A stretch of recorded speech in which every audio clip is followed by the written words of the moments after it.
All right. No, so what's funny is, so I'm recording on two different cameras here. I've got the iPhone 13 Pro Max on my right. I've got the Google 9 Pixel 9 Pro XL.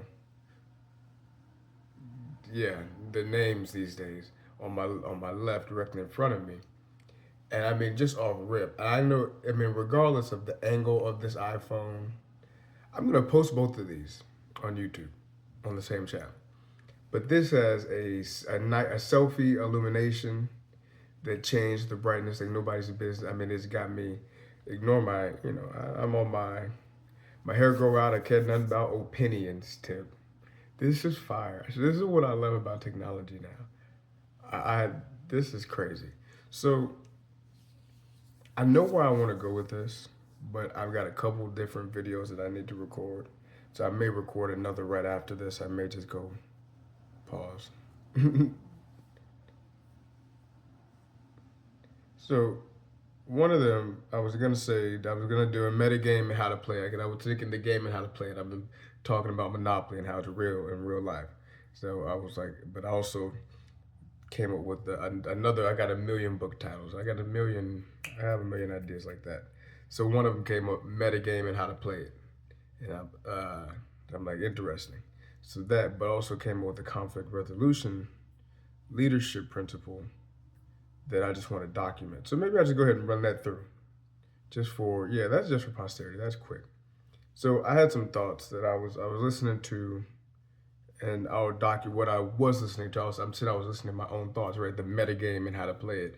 I was doing the meta game earlier, and I've been doing the meta game all day at a very deep level. So I was listening to Notebook LM talk about basically what I'm doing right now. So I'll just give it what I'm doing right now. The stream of consciousness, this 30, 40, 50 minutes of thought.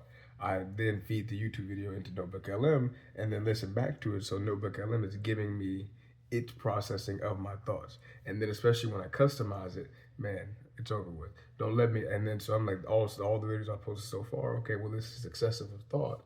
So I'm building it. I'm having it talk about me building upon my thought, basically walking me through as if I'm an outsider, right? So I'm getting an outside perspective from three different levels. Basically, I'm listening to a podcast as if they're discussing my own. They are, right? I'm doing what's actually happening. I'm not making it up. It is a hack. It is a cheat code.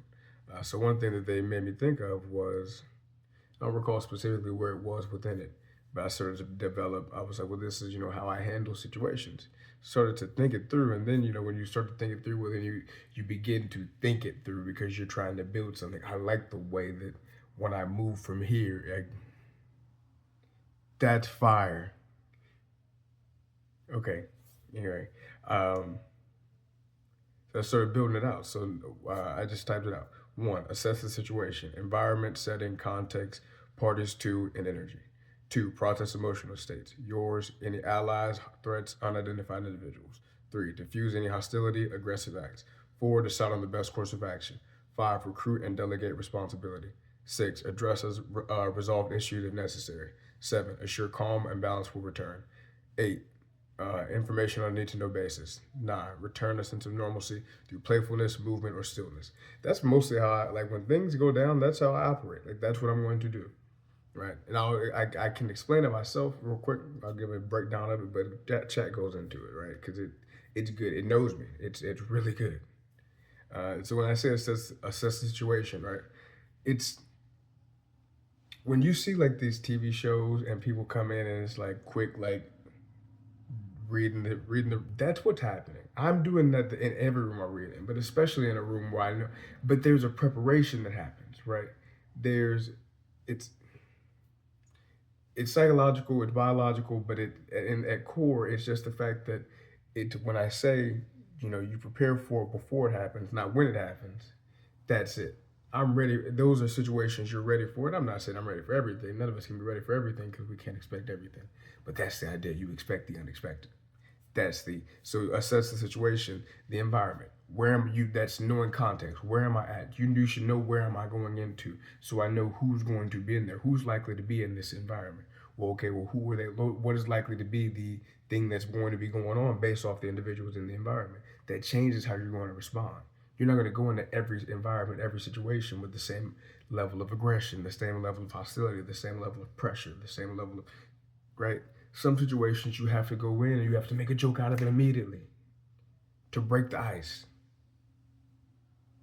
Sometimes you have to go in with a very serious energy because you cannot be taken, because if you give any, but you have to know that before you go in, because if you did, and then you have to be able to actively be processing the information that you're receiving. This is beyond just, it's hostile information. I mean, hostile environment processing. This is just life stuff. Same thing with setting. Yeah, know where you are, context, know what you're going into. Parties too, know who's going to be around.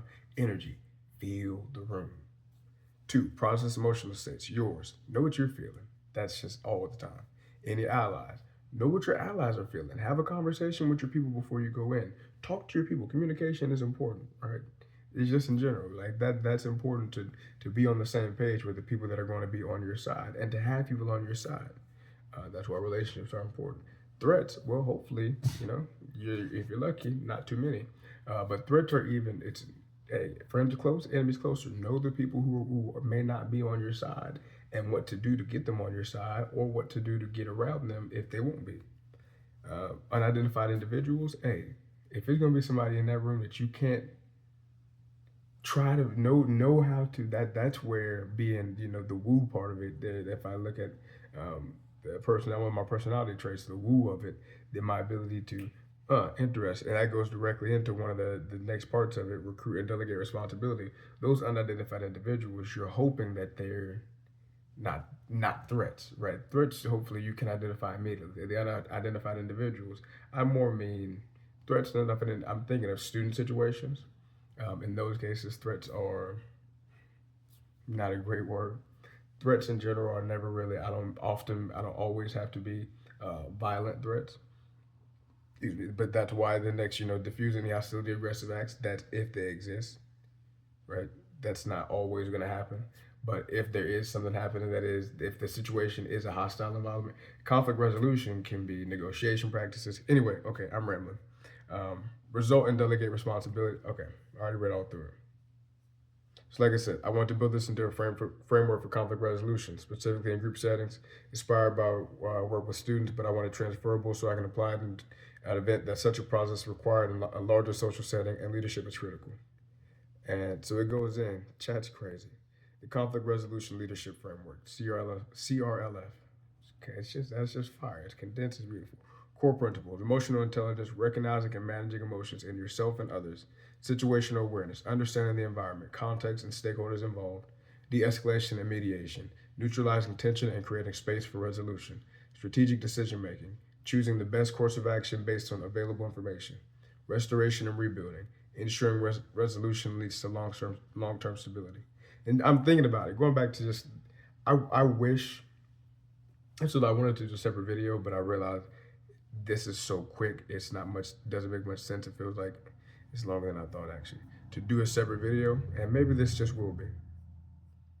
But diving deeper into that on my end, because of how in depth ChatGPT does go, I got to give OpenAI AI credit. They've done, excuse me, phase 1, assessment and situational awareness. Assess the situation. Identify key factors: environment, setting, context, energy, and involved parties, allies, threats, unknowns. Process emotional states. Analyze emotional dynamics, your own, allies, threats, and unidentified individuals. Gauge escalation risk. Identify if tensions are rising, stagnant, or de-escalating. Phase 2, de-escalation and power 2. De-escalation and control. Diffuse hostility and aggressive acts. Use verbal and nonverbal techniques to neutralize conflicts before they escalate. Decide on the best course of action. Choose between mediation, intervention, delegation, or dispersal.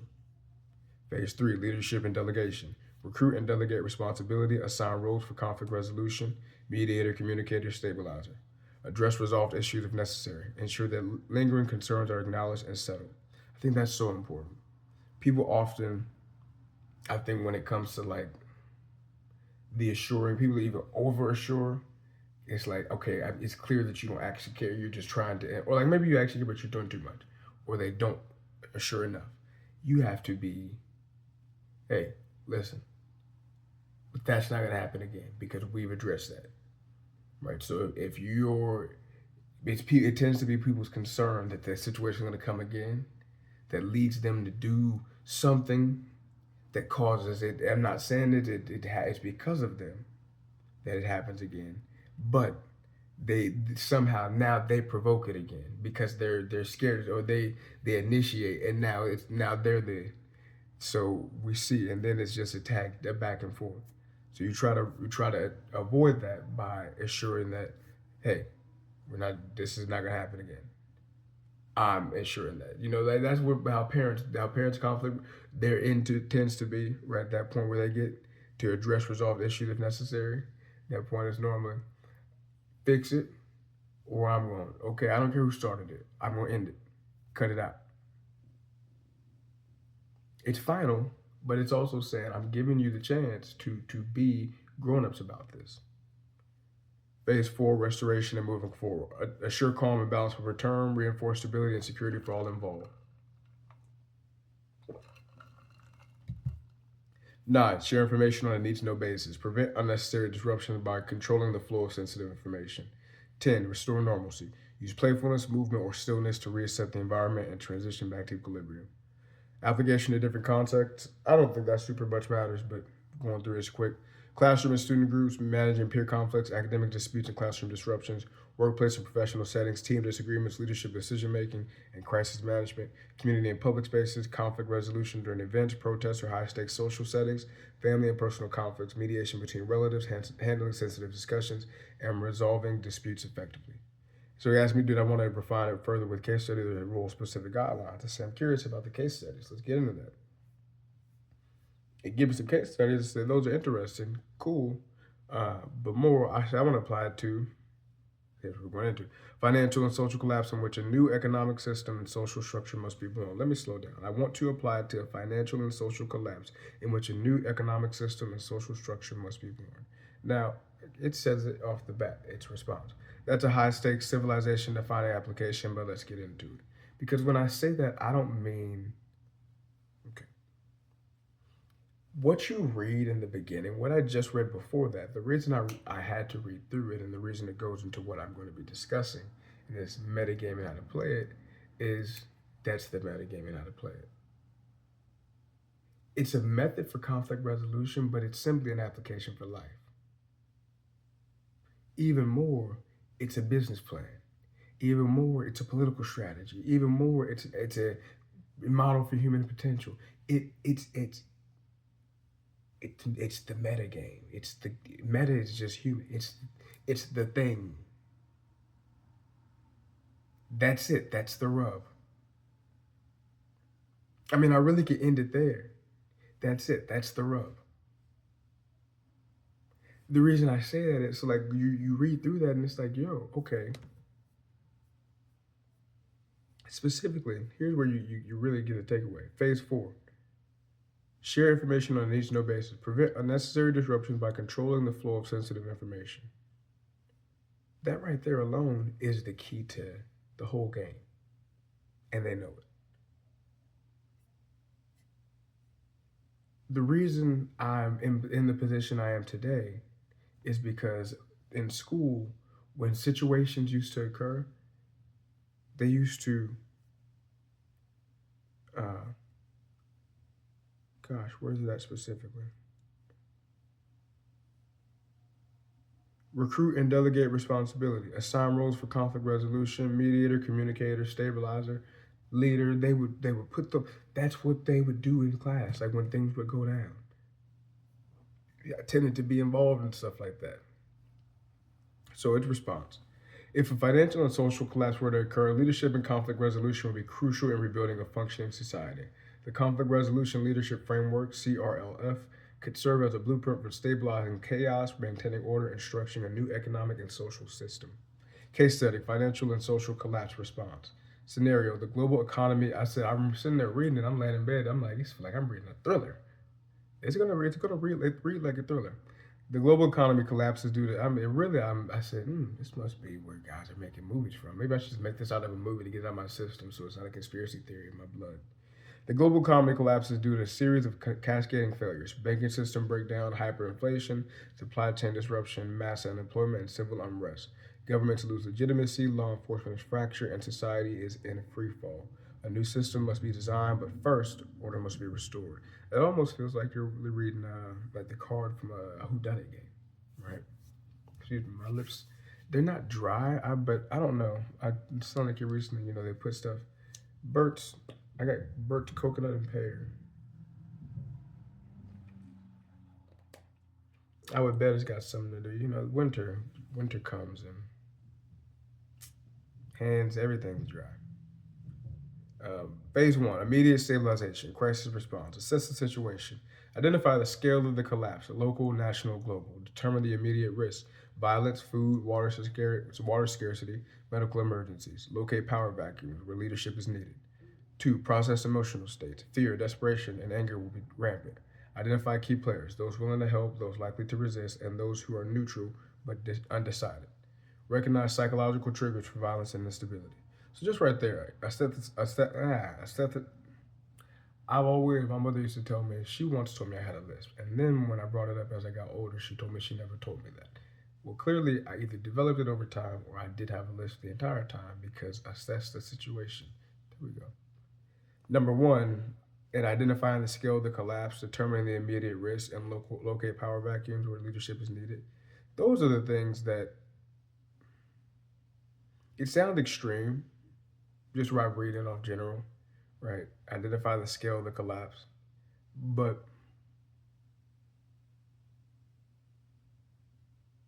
I mean, you compare something like a hurricane, right? That's a local collapse versus the beginning of a stock market crash.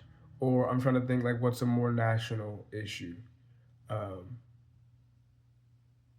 I mean, kind of what we're going through right now is a more national issue.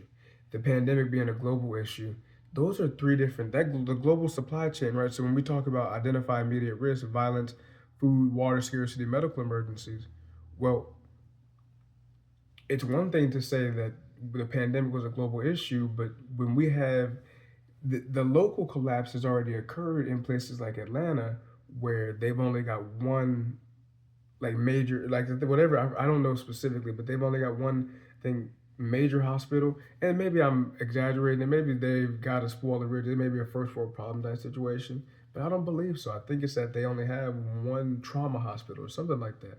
Basically, their ability to treat at scale if something major were to occur is low, right?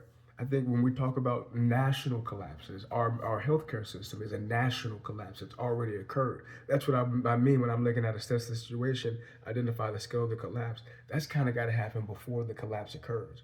You got to know what collapse is coming and where it's going to hit, because by the time it hits where you're looking, it's on its way to hit that next level. I think if it's going to go that far, right? If people are prepared for it, by the time it hits, well, it won't go that far because people knew it was coming beforehand. See? So we know these things are occurring, right? The places where we're seeing all these rapid meds pop up, why so many? I mean, I guess it's not a bad thing to have access to it, but we need hospitals, right? We need ERs. They can't. These people are not equipped to treat. They tell you that all the time. You go there with something real, they're like, we can't treat that. They're basically like a school nurse. No offense, none taken. Determining the immediate risk. Again, violent food, water scarcity, medical emergencies. Those are kind of things. Locate power vacuum where leadership is needed. Those are happening behind the scenes that are causing it in the first place. So you kind of have to be recognizing it because they're going to happen in rapid. These things happen in such rapid succession. I don't know. Process emotional states. Fear, desperation, anger will be rampant. That's when you're in it. That's when you're in the thick of it. So that's when you're like, yo, you can't be actively looking around and being like, yo, what is going on? While people are killing each other. Like it's too late to be asking the questions, is what I'm saying. Identify key players, those willing to help, those likely to resist, and those who are neutral but undecided. You gotta have that's when you're in action mode. You gotta be rocking out. Recognize psychological triggers for violence and instability. Game on. Gauge escalation risk, pinpoint hotspots of unrest and potential violent outbreaks. Alabama, recognize organized groups, militias, remnants of government, community leaders. Assess, I'm not really sure. Recognize organized groups, militias, maybe good or bad, remnants of government, maybe good or bad, community leaders, probably always good. Assess the risk of external threats, other nations, rogue entities. That's going to exist regardless. Watch out for the KKK. Diffuse hostility, deploy mediators to negotiate ceasefires and prevent mass panic. Establish a neutral zone for communication and safe passage. Use strategic incentives, food, medical aid, protection to get reduce aggression. Excuse me. The reason I that messed that up is just because I don't know how much I agree with that statement in general. The idea of using, I get it and I see the value of it, but that feels like what got us here. Decide on best action. Identify priorities: securing food, shelter, medical care, energy. Somebody call Elon in the case of an event. I mean, he's probably going to be the one that cause it, but he's got all the access to the energy that's off the grid. Um, yeah. Set up temporary governing structures, community councils, emergency leadership teams. Create a shared mission. Survival through cooperation rather than chaos. 6, recruit and delegate responsibility. I don't know if I've been counting up to this point, but I'm on 6 now. Recruit and delegate responsibility. Appoint individuals to handle key areas: security and mediation, prevent violence, organize peacekeepers, supply and logistics, establish food distribution, resource management, medical and well-being, set up emergency treatment zones, governance and communication, develop early governance models, address lingering issues. I feel like, again, I hear the conspiracy theorists in me, and give it to me, credit me for it. This is something that, I mean, if you want to talk about, again, the reason I'm recognizing, I'm going to cut it and then I'll run it back for the metagame how to play it. So this will just be about the conflict resolution leadership formula, or what, yeah. But in pausing, I say, better safe than sorry. I believe in that 1,000%. So if I can be prepared, this is for me. I don't care. This is not for anybody else. But my motto is always, come on, knowing that those that come are meant to be. And no, knowing that not all will come, but the ones that do are meant to be. I'm fine. This is not for anybody. This is for me. This is for me to pass forward in the event that it is needed. Hey, I know it's long. I know I rambled, but hey, instead of me having to run it back, we don't have time for that. Watch this onboarding, 50 minutes. And like I said before, you know what's the best thing, what's really good about AI right now? If you can hear my stomach rumbling, it's because I just had half of a chocolate molten lava cake from Chili's. Knowing I shouldn't. This is why we have these problems, because stuff like that. And I know I shouldn't, but I did it anyway. It's in the Bible. That doesn't mean it's good. It doesn't mean it's okay, but it means that it is what it is. It means I'm human. On that note, the point of this is to pass it forward, because yeah, I can put it into Notebook LM and it's going to give it. So here, listen to this. This is what I said. This is what I got for you. Move on. 7, address lingering issues. Resolve small disputes before they escalate. Monitor emerging leaders. Ensure power isn't consolidated into dictatorship. Keep decision-making as transparent as possible. 8, assure calmer return. Reinforce that stability is possible. Promote structured routines to reduce anxiety. Schedule food drops, community meetings. Introduce rituals of normalcy, music, storytelling, shared meals. Very important. Shared meals, very important. The very important is me. Share information selectively. Avoid inducing narratives, like we're all doomed. Provide realistic but hopeful messaging. Control misinformation to prevent unnecessary riots or mass hysteria. 10, restore normalcy. Encourage people to return to daily productivity, building, farming, caregiving. Very important. Introduce small-scale commerce, barter, local currency experiments. Very important. Reinforce the social contract. Order exists through cooperation, not coercion. Devil, not today. Very important. We're almost done. Phase 2, transitioning to a new economic and social order. Use basic stability. Once basic stability is secured, the focus is. Let me turn the brightness up. Oh, well. not the issue. Once basic stability is secured, the focus shifts to system design. The collapse creates an opportunity to redefine economics, governance, and social hierarchy. The CRLF helps prevent. Okay. The CRLF helps prevent power hoarding and ensures the system is built on trust rather than force. Building the economic system, reinforce. Okay, I'm just building words in my mind, and they're not on the page. Resource-based allocation, transition from scarcity-driven capitalism to community-managed economies. Decentralize trade and currency. Implement local economies first, backed by tangible assets.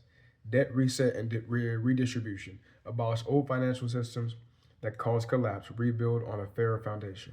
Rebuilding social order. Meritocratic leadership. Leadership based on competency, not legacy power. Citizen assemblies. Okay. Sorry, I'm almost done, I promise. Citizen assemblies, direct democracy over bureaucratic rule. Education reform, teach practical survival, governance, and cooperative economics. Governance and conflict management. Restorative justice, address past societal wounds without vengeance cycles. Power checks and balances, no single leader or group should dominate the new order. Civic participation, everyone has a stake in governance to prevent future elite rule. Here's just the truth. I know it sounds super utopia. It is utopia. It's a vision for the future. It's the idea that you ask me, what's your idea? Well, okay. In the event that this happens, this. In the event that it doesn't, which I don't want it to, and the plan is for this to happen, to not let that occur. But I know that there are forces that are fighting against my plan to not let that occur, that are pushing toward things that are going to cause it, that would cause that to occur, that feel inevitable because they do hold the power. Well, because I do see that as a very strong possibility, this is my vision for that possibility. I don't know, my glasses look crooked over here, but they don't. I don't know. J. Cole says, it can go up, it can go down. Either way, man, I'm prepared. This is that. This is just preparation. Again, the idea is that this came built off of me hearing from the vision that is the other vision. The not for this to happen vision. So, final thoughts. The CRLF ensures that crisis leadership transitions into a stable, fair system rather than becoming another vision of the broken model that collapsed. If applied correctly, it would allow leaders, thinkers, and community builders to reshape civilization with long-term resilience. So, like I said, I'll cut it. We're nearing 30 minutes, so I'll cut it on the conflict resolution leadership framework. But the core idea is one, right? I can't. In PSA, going to J. Cole said it can go up and go down either way. I'm prepared. And Jay-Z in PSA says, right, that's interlude, and then PSA he has the poet that says, when it is the fan, brother, whether it's next year, 10 years, 20 years from now, you can't say this brother lied to you, Jack. That's how I feel. Either way, you can't say I didn't put it out there. This is me putting it out there. So, to put it out there, peace.